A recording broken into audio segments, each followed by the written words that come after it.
જય દ્વારકાધીશ વિદ્યાર્થી મિત્રો, હું કશ્યપ વિઠલાણી આપના માટે આ વિડીયોની અંદર ધોરણ 8 વાર્ષિક પરીક્ષા લક્ષી એસાઇનમેન્ટના વિજ્ઞાનના પ્રકરણ 7 થી 12ના વૈજ્ઞાનિક કારણો ઉપર ચર્ચા કરવાનો છું. તો તમને કહી દઉં મિત્રો કે જો તમે હજુ અમારી ચેનલ સબસ્ક્રાઈબ ન કરી હોય તો સબસ્ક્રાઈબ કરો, વિડીયોને લાઈક કરો અને શેર કરો, જેથી તમે અમારા આવનારા વિડીયો પણ મેળવી શકો. પિટ્યુટરી ગ્રંથિને સર્વોપરી ગ્રંથિ ગણવામાં આવે છે. તો પિટ્યુટરી ગ્રંથિ છે એ મગજ સાથે જોડાયેલી અંતઃસ્ત્રાવી ગ્રંથિ છે. એટલે પિટ્યુટરી ગ્રંથિ દ્વારા સ્ત્રવતા અંતઃસ્ત્રાવો જનનપિંડને અંતઃસ્ત્રાવ ઉત્પન્ન કરવામાં ઉત્તેજિત કરે છે. થાઇરોઇડ તેમજ એડ્રિનલ ગ્રંથિ પિટ્યુટરી ગ્રંથિ દ્વારા સ્ત્રવિત અંતઃસ્ત્રાવના માધ્યમ દ્વારા મળતા આદેશ મુજબ પોતાના અંતઃસ્ત્રાવને મુક્ત કરે છે. આમ પિટ્યુટરી ગ્રંથિના સ્ત્રાવ વડે થાઇરોઇડ, એડ્રિનલ અને જનનપિંડના સ્ત્રાવનું નિયમન થાય છે. એટલે પિટ્યુટરી ગ્રંથિને કેવી કહેવાય? સર્વોપરી ગ્રંથિ કહે છે. બીજો છે, તરુણ વયની વ્યક્તિમાં ચહેરા ઉપર ખીલની સમસ્યા સર્જાય છે. તો તરુણાવસ્થામાં પ્રસ્વેદ ગ્રંથિ અને તેલ ગ્રંથિઓ વધારે પડતી ક્રિયાશીલ થઈ જાય છે.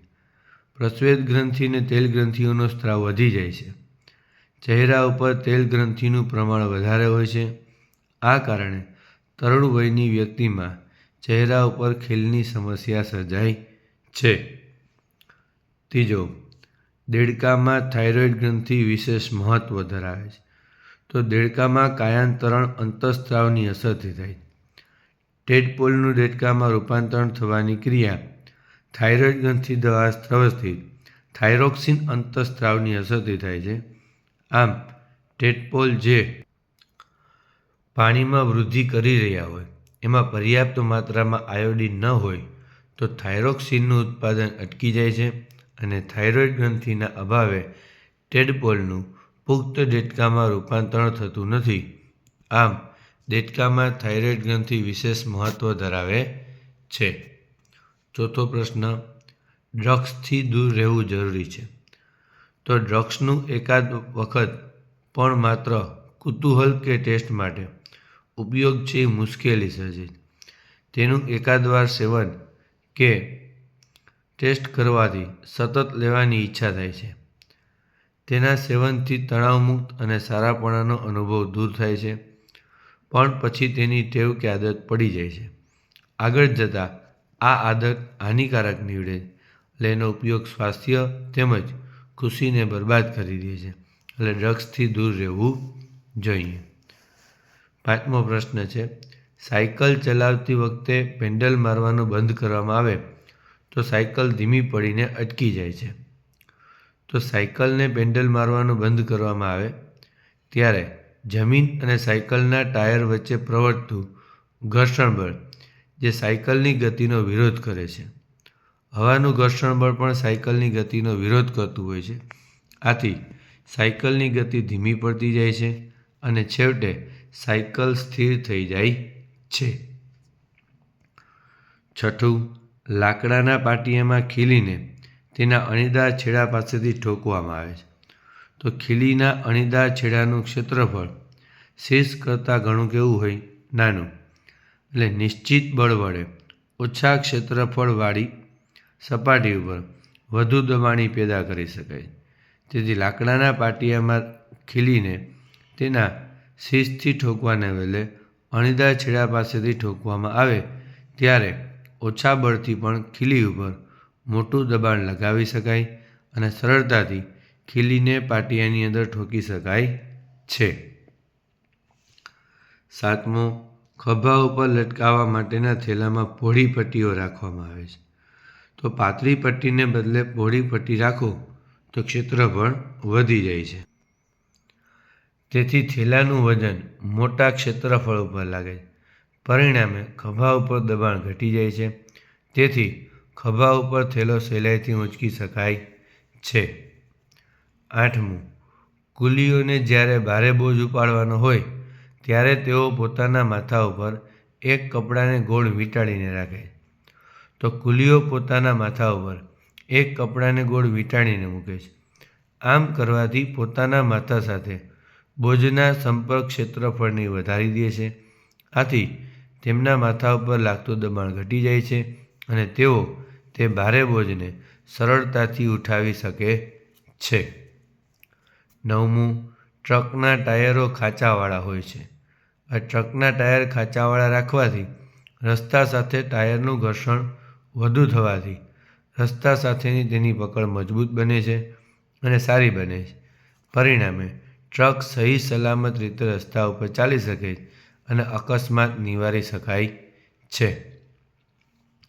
10મું, ક્રિકેટ બેટનું હેન્ડલ ખરબચડું રાખવામાં આવે છે.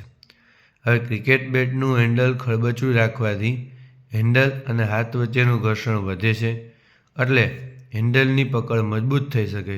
તેથી ક્રિકેટ બેટનું હેન્ડલ ખરબચડું રાખવામાં આવે છે. 11, કેરમ બોર્ડ ઉપર કેરમ રમતી વખતે બારીક અબરખનો પાવડર છાંટવામાં આવે.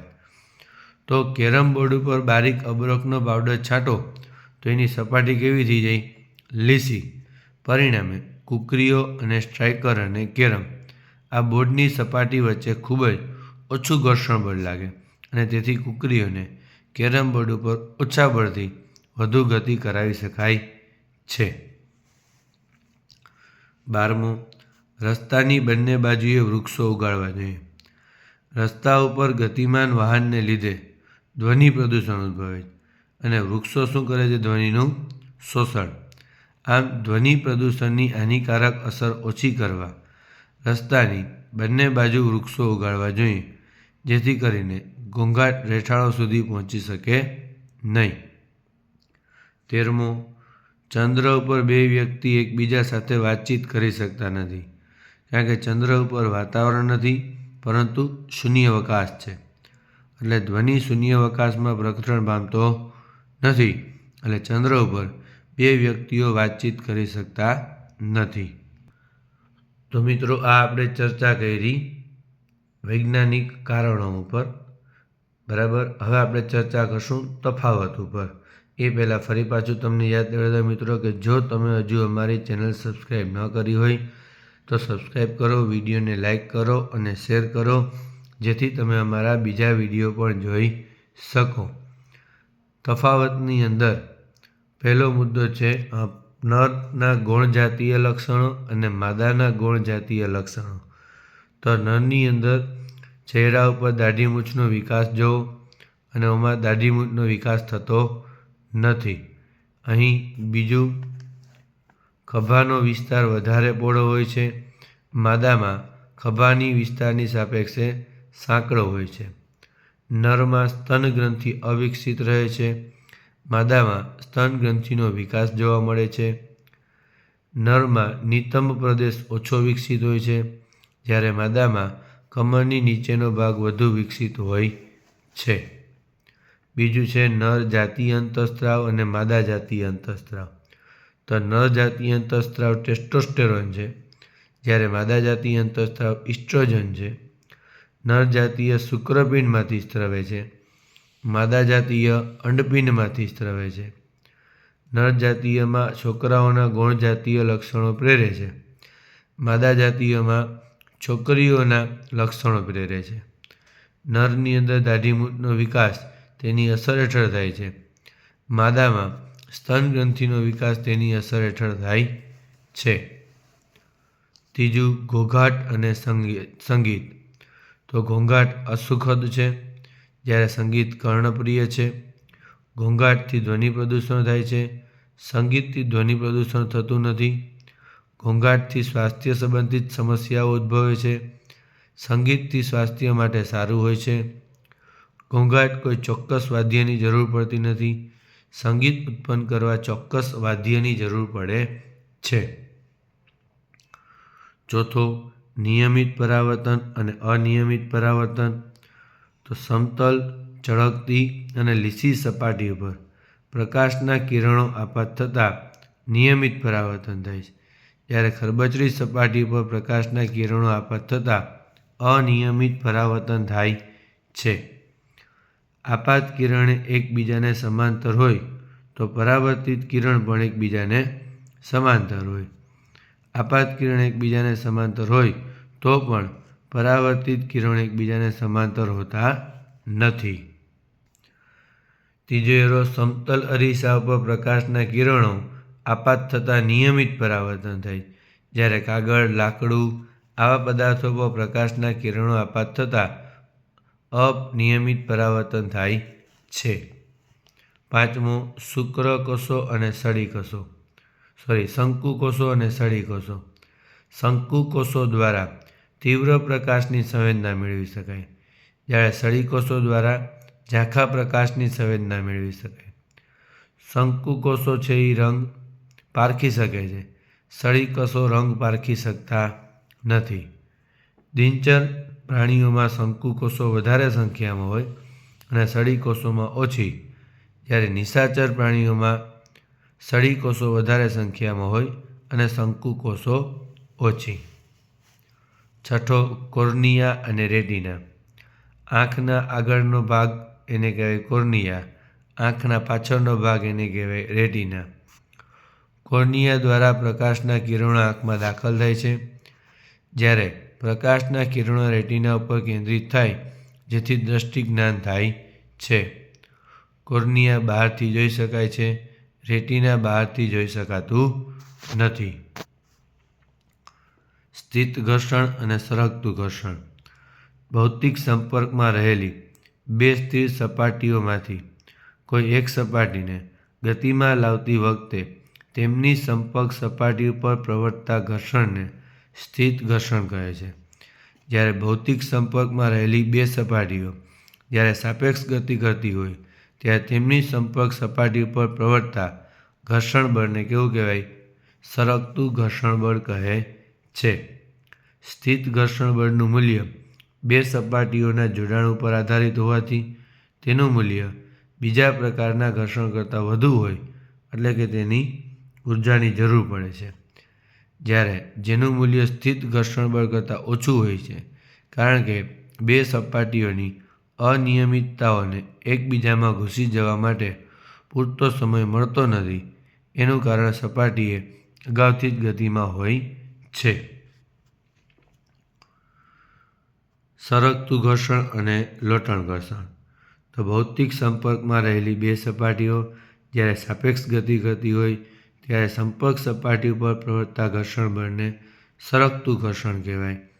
જ્યારે કોઈ વસ્તુ કોઈ સપાટી પર ગબડતી હોય ત્યારે તેની સંપર્ક સપાટી ઉપર પ્રવર્તતા ઘર્ષણ બળને લોટણ ઘર્ષણ કહે છે. સરકતું ઘર્ષણનું મૂલ્ય સ્થિત ઘર્ષણ કરતાં ઓછું હોય છે, કારણ કે બે સપાટીઓની અનિયમિતતાઓને એકબીજામાં ઘૂસી જવા માટે પૂરતો સમય મળતો નથી. એનું કારણ સપાટી અગાઉથી ગતિમાં હોય છે.